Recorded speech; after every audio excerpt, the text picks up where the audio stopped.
I think you're gonna be the Great King someday. Oh no! Welcome to the Cindy Show. Welcome to the Cindy Show. Cindy Show viewers, if you are new with us, we review Cinderella movie adaptations and rank them. Today we will be reviewing the 2004 Ella Enchanted, which is based on the book by Gail Carson Levine. This movie is kind of a fantasy twist on the Cinderella story. Of course, it's based on a book. Very fantasy, though. It has spells, ogres, giants, fairies.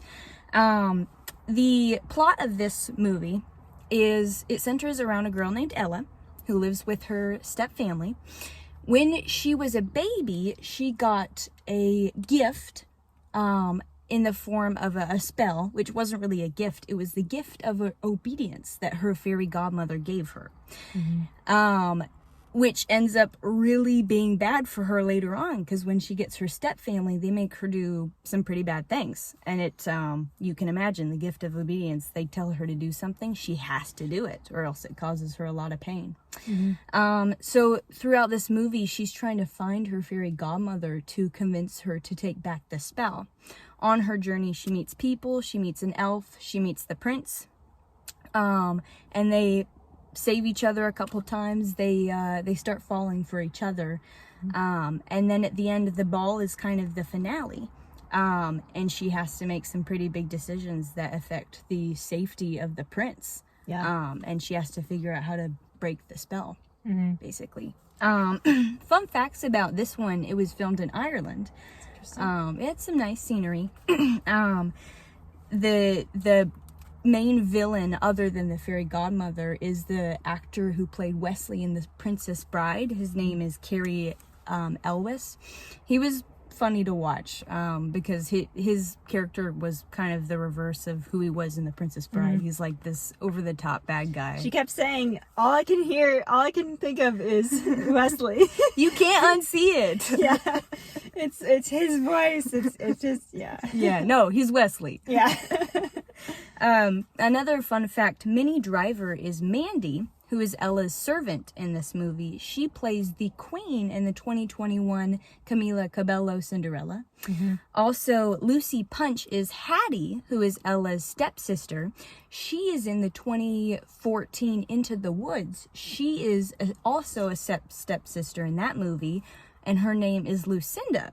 Kind of funny because Ella's fairy godmother in this movie her name's Lucinda too. Yeah. Wonder why they did that. I don't know. Yeah, it kind of all loops around. It's kind of funny.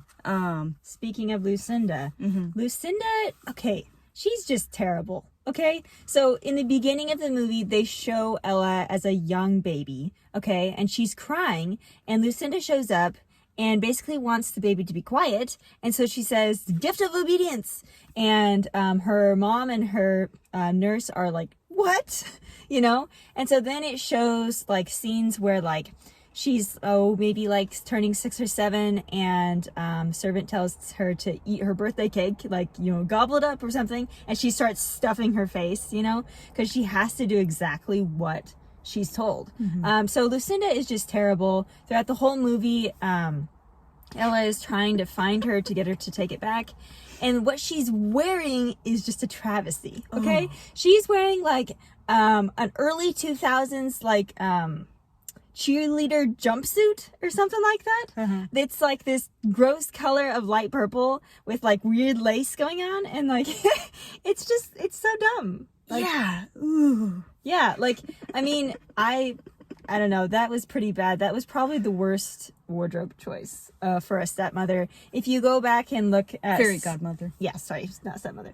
If you look back at some other videos or some other movies, look at the fairy godmother. Look at the fairy godmother's outfit. Because in a lot of them, they go really elaborate. Like in the 2015 version, her outfits are just like really like rich and like very well done and amazing gowns, and then there's the Roger and Hammerstein's version with Whitney Houston as the fairy godmother, and her outfits are always like really regal and like and so yeah, it's just they really fall short. Her outfit falls short. Insulting. Yeah. It matches her character. Yeah. Who, she's kind of the villain. She's horrible. Yeah. Yeah, so the villain in this story is the prince's uncle. When actually, fun fact, he's not actually in the book. So just totally fabricated to get the story going, I guess. And but yeah, the real villain is kind of Lucinda. Yeah. Yeah. She's horrible. Yeah, in this one, it's kind of similar to some other Cinderella movies. The Ella and the Prince kind of start out as kind of not liking each other. It's kind of an enemies turned lovers kind of trope. The fan club in this movie, which consists of a bunch of girls, crazy teenage girls, Ella's stepsisters, Hattie and the other one. It's really over the top. In fact, it was annoying. I got annoyed with it. So they're at like a he's giving a speech. The prince is giving a speech, and then one of them is like, I have a question, and he's like, yes. How fast can you run? She says.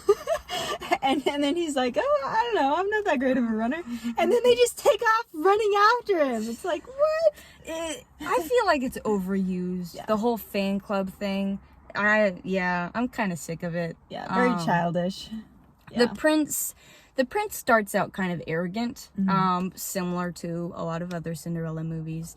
In this one, though, he does end up, by the end, he cares a lot more, which I did like. He changed. Yeah. And Ella kind of helped him through that journey of change, realizing he can make a difference. It's a lot similar to Ever After.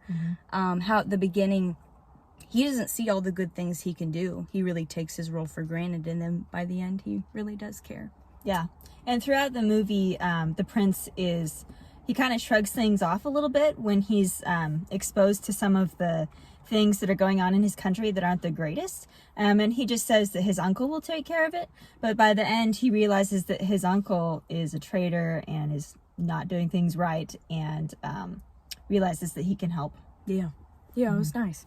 Yeah.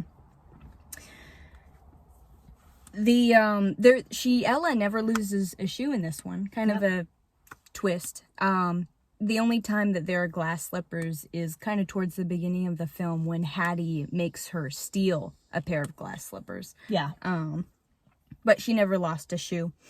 You wanted to talk about the song. Yes. So, there is the song Somebody to Love. That's by Queen, isn't it? I don't know. I don't know. It's a very famous song. Maybe it's not Queen. We'll have to look that up. But anyway, can anybody find me? Yeah. Anyway, that one. And so in the 2021 Cinderella with Camila Cabello, the prince in that movie actually sings this song. He shouldn't have sang it, I don't think, because I think Anne Hathaway deserves all the credit for that song. She does an amazing job, sings it all herself. And you were saying that she didn't even really want to do the singing at first. Yeah, I read that she really didn't want to have a musical number when they were creating this movie. She thought it would kind of ruin it. It would kind of take away from the film. But then she did it, and it worked. Yeah. It's one of the most entertaining parts, I would say, of the movie. Yeah. So she's still under the spell, okay? And so different people that are watching will throw out comments that are just kind of normal for a performance, but when you have to actually obey them, it's a little different. So like somebody will say, put more spirit into it, and then she'll like sing louder and all this stuff. And so in the prince all this time is like going, what's going on here? A completely different side of her. And she kind of like starts like acting things out, and she like kind of has fun with getting dramatic. Yeah. And it's fun to watch her doing that because she's a great actress, and so that was good. So yeah, the song Somebody to Love with Anne Hathaway singing it, great placement, love it. That was probably my favorite singing. Yeah, that was good. this whole time, whenever she's given a command, she's kind of like, oh, she has this face that she's miserable. But then in this one, she's like, she really doesn't want to sing. She's like, oh no, please don't. But then she gets into it and she's enjoying herself. Yeah. She doesn't seem miserable. And she's showing a different side of herself to the prince, who she's starting to fall in love with. And I think he's kind of starting to fall in love with her too at this point. Yeah. So, yeah. Yeah. I enjoyed this film. Yeah, It had some things. I wish it would have been a bit more closer to the book, because I really liked the book. Overall, though, I enjoyed it. Yeah.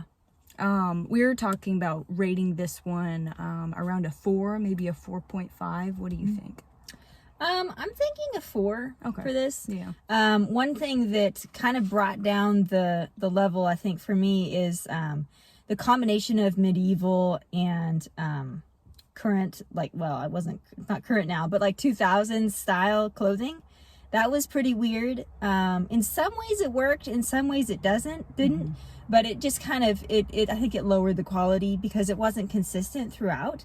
So like they were really trying to make like a medieval film, but they threw all of this modern stuff in there, and so that I think brings down the quality quite a bit. Yeah, it was supposed to be a mix of like medieval and fantasy, but some of the stuff was way too modern. Yeah. So that was which is another interesting correlation with the 2021 Camila Cabello version, because they also mixed modern and medieval with that one.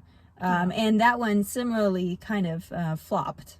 So yeah, I don't know how this one did, but that one certainly flopped. Yeah.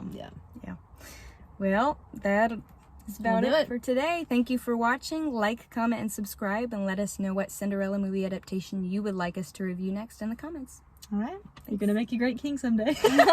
You're gonna make a great... No, she's like, I think you're gonna be a great king someday. And she like leans in. We were cracking up. It's the funniest part. It was a running joke for a while before we filmed this video. Yeah. So yeah.